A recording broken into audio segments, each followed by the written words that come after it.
Good evening, everybody. Welcome to the show. I'm Michael Kazilny. It's called Tough Times. Tough times never last, but tough people do. And you're a tough person. And isn't it amazing how C31's now digital? We can come into your living rooms all over Melbourne, all over Australia. I think we're being viewed in Brisbane as well. So love and best wishes to everybody. And thank you very much for having joined in previously on A Life in Crime. But now we've got an interesting range of guests coming on who've gone through some extremely tough times in life, but who are all still here to tell their stories. And hopefully some of these stories will inspire you. If you're going through a tough time at the moment, don't worry. There's always a rainbow at the end of the tough times, isn't there? On tonight's show, I've got Robert Chapman, 43 years of age, spent about 25 years in prisons, got institutionalised as a young fella, had a stepfather who used to beat him up, had drug addictions, lost family members, tried to hang himself in prison, kill himself a couple of times, but he's still here. Mate, that's an amazing bunch of tough times, Robbie, and thank you for, number one, watching the show, and number two, coming on and saying, you know, I'm going to share my story. Where did it all happen? You grew up in Tassie, did you? Yeah, I grew up in Tassie as a kid with my grandmother and grandfather, and my two, well, I used to think they were my brothers, you know. I wasn't made aware of a few things up until about 11 years old. That I was in. My grandparents were, in fact, who I used to call mum and dad. Yeah, were actually my grandparents. Where was mum and dad? My mother was over in Victoria somewhere. She used to come over and visit. Yeah, and you know, I used to think she was Auntie Bonnie. You're right. You know, me and my sister thought that she was Auntie Bonnie. We used to love her then. You know, unaware, you know, that she was my mother. And where does it all start? Like you obviously started running amok because hanging around the wrong group. You started on drugs, did you? Well, when I first came over here, I was about 11 years old. You know, lived with my mum for 6 months, and I ended up in the kids' institutions. My only crime was being a kid, and that my mother didn't want children, you know, and my stepfather didn't want. So there's no love? No. You weren't loved as a young kid? No. My mother got pregnant, and it was like out with the old kids, in with the new. I think she just did it more for him. And about 6 months later, I was in a institution, Baltara not youth training, a kids' home, as you call it now. But yeah, on a care and protection application, my sister went to a Lambie, and life just started going off the rails from then on. And I suppose because when we don't get that love, I think every human being needs love, don't they, and compassion. If you don't get that, you develop a bit of an attitude problem, don't you? You do, you know? Especially, like, I used to run away from the place a lot, and I'd run past my mum's house. She lived in Brunswick, and I used to run past and hope, you know, maybe she'll stick her head out and see me. So, ladies and gentlemen, Robbie first went into the institutions at 11 years of age, tough growing up, and then, of course, went back to court for numerous offences, burglary, armed robberies, assault police, ended up in the magistrates' court. How many times do you reckon you've been faced a magistrate or judge over the years? Ooh, well, tough question, right? I reckon as a kid growing up, I hit the children's court more times than I care to remember. Yeah. As an adult, I'd say about maybe 20 times. County court as well? County court, yeah, on appeals, and didn't get very far with them. No. You know. My sentences just seem to get longer and longer because I think the judge, I don't know, he could see that, you know, I wasn't about to change at that stage. What sort of armed robberies were they? To begin with, I used to just go into shops, supermarkets, you know, I'd use whatever was convenient at the time, because my crimes were drug related, you know. I'd stand in line, and all of a sudden, you know, I'd either put my hand under a thing or I'd have an imitation gun, I'd plan it, and I'd stick them up and run off, and the first place I'd go was score. So you never killed anybody there, did you? Robbie, when you went into those places and you're pretty drugged out, spaced out, did you sort of say to yourself, no, look, I won't kill anybody, I'll just scare people, or did you think it doesn't matter if you gun a few people down along the way? Well, truthfully, and I'll answer that honestly, right? Yeah. I thought at some stage in my life, right, that was going to happen, yeah. you know, because I was trying to be something I wasn't. No. You know. It sounds like you hated yourself back then. I did. Yeah? You know, I'm not ashamed to admit it, but, you know, when I got older and I sat back and I thought about my life, and I actually called myself back then, right, a parasite. Yeah. Yeah, because I didn't care about what I did. No. I didn't care about other people's feelings. I didn't care about their property. It was there to be taken. Yeah. You know, if it was a means to an end. Yep. You know. But you spent so many years in prison, bro, and you were on drugs. But the funny thing is, folks, we've had 150 shows of A Life in Crime, but all the people who've done long stretches in prison, you think once you're in prison you give up the drugs and get yourself clean, but a lot of people start their drug habits in prisons, and others get supplied a continuous supply of anything they want. Now, how is that possible, prison authorities? Oh. How is that possible, you know? That's pretty easy, actually. You know. I mean, we're talking about security and this and that, and everyone's saying we've got the best prisons, but everyone who comes along says, you know, I've got heroin in prison, I had the old cocaine, I even had a few eckies, you know, some of the ladies' eckies on the street. Yeah, it's... You know? It's a pretty cunning world in there. Yeah. You know, like, the officer's job is to outsmart us. Right. But we actually sit there and try and outsmart them. So it's possible to get pretty much a lot of things in prison. It's pretty easy to get anything. Yeah. You know, you just got to know the right people. Sometimes if you know the right officers, you know.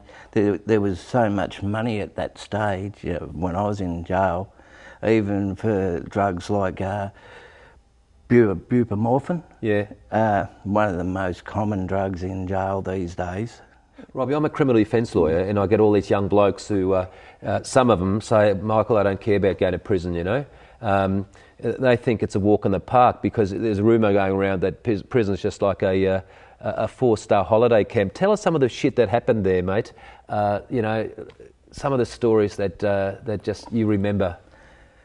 Oh, I could tell you numerous stories about prison and myself, but what's happened to me, you know, the assaults on me by officers and that, you know, spending years in the slot only on 1 or 2 hour regimes, you know, over stupid shit.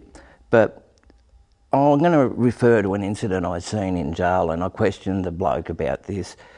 This poor bloke, only young bloke, got 3 jugs of boiling water poured over him. And then he got stabbed in the back. So, and he was critically injured and had to go to hospital. What was that over? A packet of cigarettes. Isn't that amazing? We'll talk very shortly about the crazy prison times. Tough times never last. We'll be back very shortly.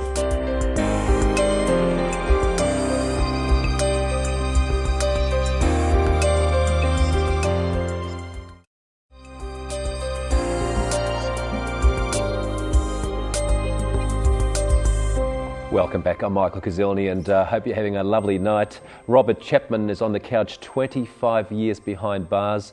Gee, this bloke's gone through some tough times. In the break, I spoke to some of the people in the studio, and his lovely partner who's sitting and watching. I've just found out he spent 5 years in isolation, tried to escape prison a few times. I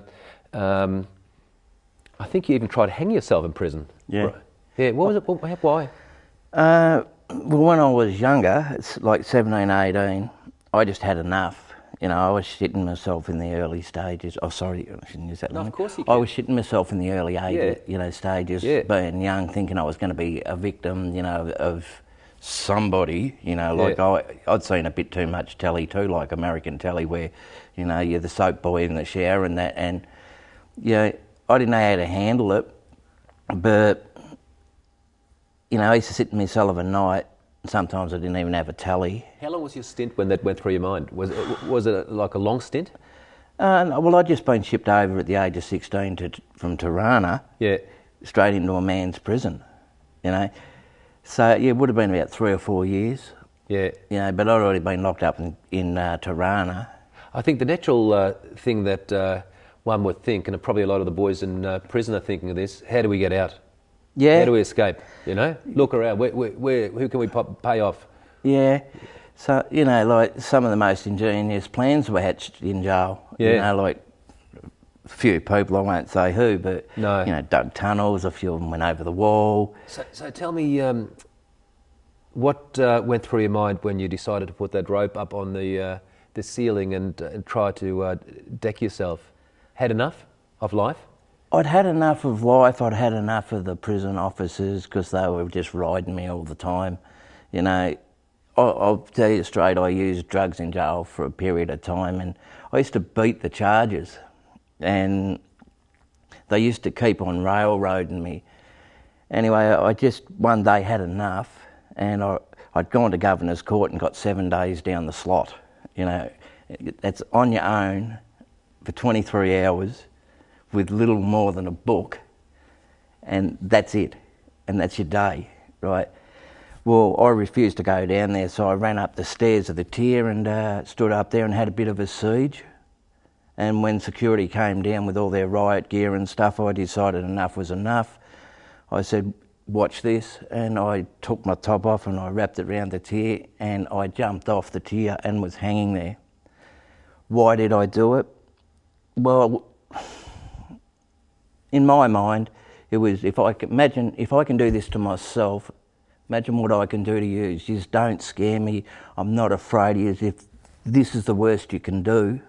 Especially in those days, Robbie, a lot of the punters copped some good floggings from the because it's not a myth that that police used to flog people and prison guards did. I mean, I spent 10 years in the force, at some of the tough police stations around Australia. And of course it happened, you know. People say, oh, that doesn't happen.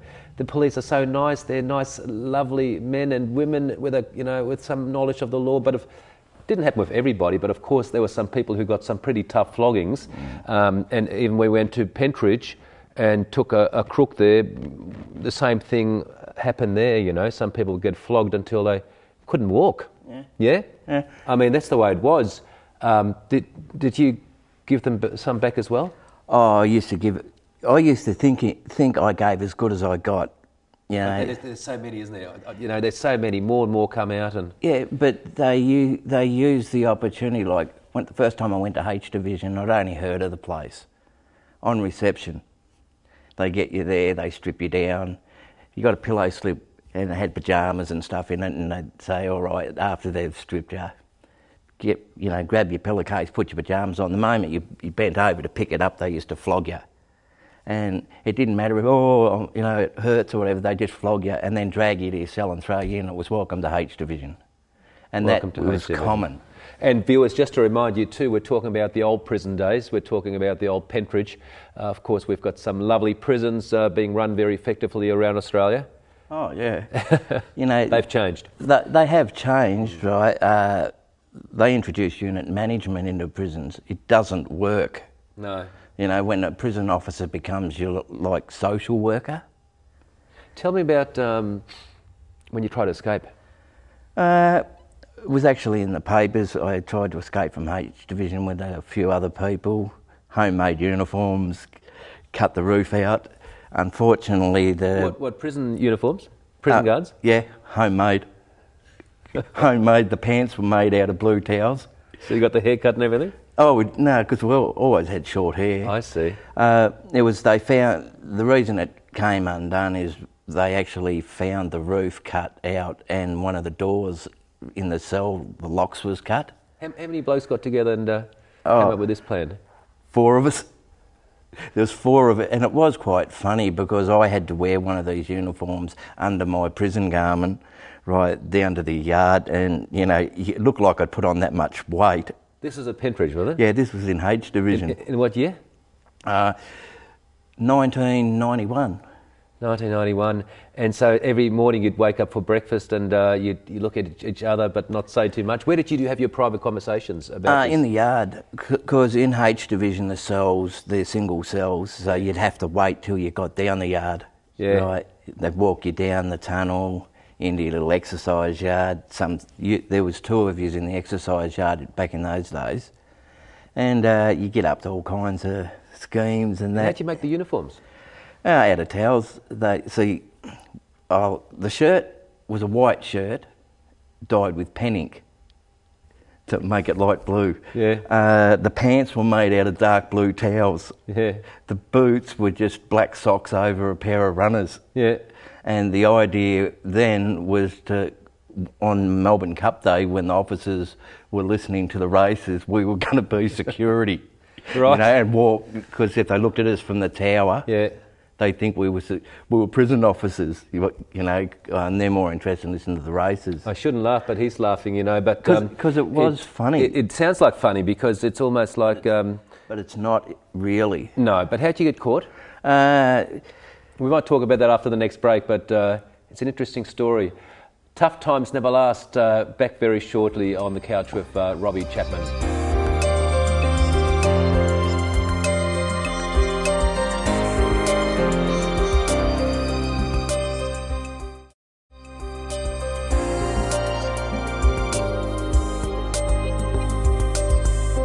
Welcome back, and I thank you so much for watching the show, Tough Times. Robert Chapman, 25 years in jail. He was just telling me before the break how him and a couple of good mates tried to escape from prison, making fake uniforms while the other prison guards downstairs. But here's a good old lesson: loose lips sink ships. He told a few too many people, or somebody told. They did raids, and then on the front page there in the paper. What was the words again? Mass escape plan foiled. Mass escape plan foiled. So you didn't make it. So this happened, what, about 3 days before the intended escape? Yeah, it was quite embarrassing actually, you know, because the story that they put in the paper was a total fabrication of what was actually going to happen. Right. You know, they reckon about 40 other people, we were going to let 40 other people out and storm the front gate. Well, that wasn't going to happen, you know. A good story in the paper, but public read it. Oh, what about these people? You know, but no, I'm here to tell you that was crap. No. You know, it's just, what can you say?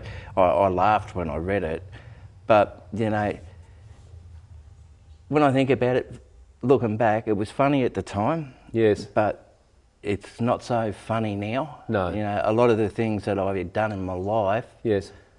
I'm not proud of. No. Right? I could never be, because I don't think I ever expected to be alive after I was 20. You know, I had a doctor ask me what I wanted to be when I grow up. You know, this is in my adult years. What did I expect to be when I grew up? And, you know, that's pretty, I didn't have an answer.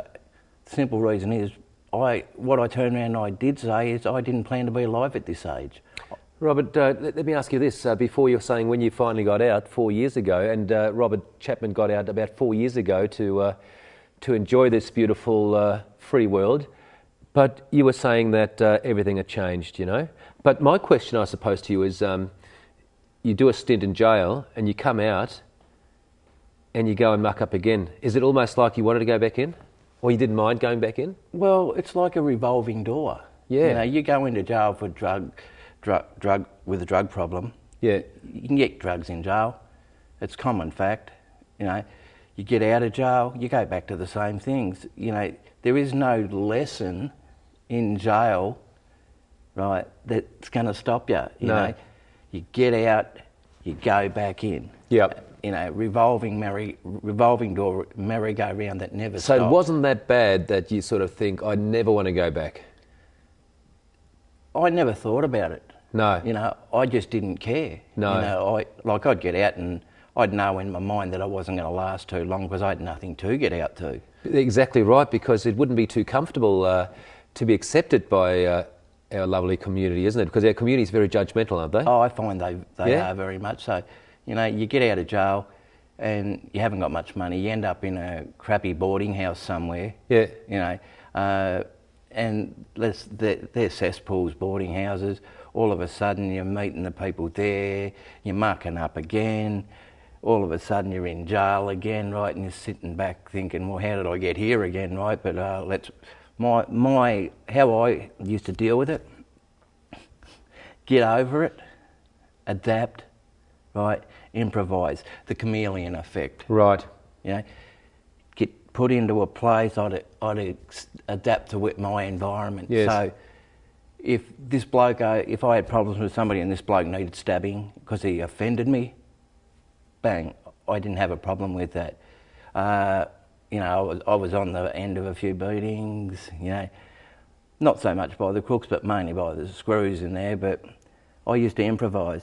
I sometimes sit back now and I think about that life in prison and what a waste it was, and how does society accept somebody like me back into their fold, right? I was a person that if you had a daughter, you wouldn't take home to meet your family, get out. I had the attitude, right? I was just a rotten person.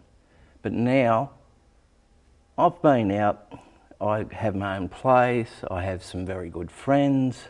You get a lovely lady there? I've got to correct you on that. Robin's my best friend. She's married to my mate.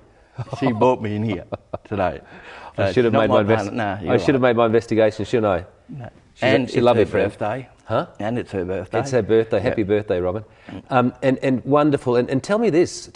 All this underworld stuff we've been going through the last few years. What's your view on that? We've had some old time crooks on this couch over the years. Who've there was almost an honour amongst thieves, you could say. People like the ones like even the big fella Cole Fawcett or. Freddie Keiko was here, but it seemed like there was a bit more respect and the crimes were different. Yeah. We've had a few safe crackers and that, Yeah. But is it all about drugs now? More so than before? Yeah, I actually reckon it is. Whoever controls the drugs, you get these young blokes coming up now, give them a few thousand coin in their pocket, right, and they think they're Superman, they're somebodies. What did you think when a couple of years ago, when almost every 2 or 3 weeks somebody be gunned down as part of Melbourne's underworld war? You'd get them shot, killed, drive-by shootings. What did you think as everyone sort of passed on? I think it amounted about 16 at the end. Yeah, look, I knew quite a few of those, like Jason Moran, and that, right? Lewis Kane. All of them, through prison. I grew up in prison with some of them. The lifestyle that they lived, it was eventually going to happen. So it's a dog-eat-dog world. And that's what it is, isn't it? Yeah, you only got to step in that kind of lifestyle. You step on somebody's toes, you could end up in the gutter somewhere. Thank you very much, Robert. We'll have you on again. What a great life story, and I'm glad you're back on track. Yeah, so am I. Good on you, mate, and I wish you all the very best. Thank you very much for watching. Love and best wishes. And what an amazing story. He's back on track. He's been out for about 4 years. He's got some good people in his life, and we wish him all the very best. Love and best wishes. See you next week. Good night.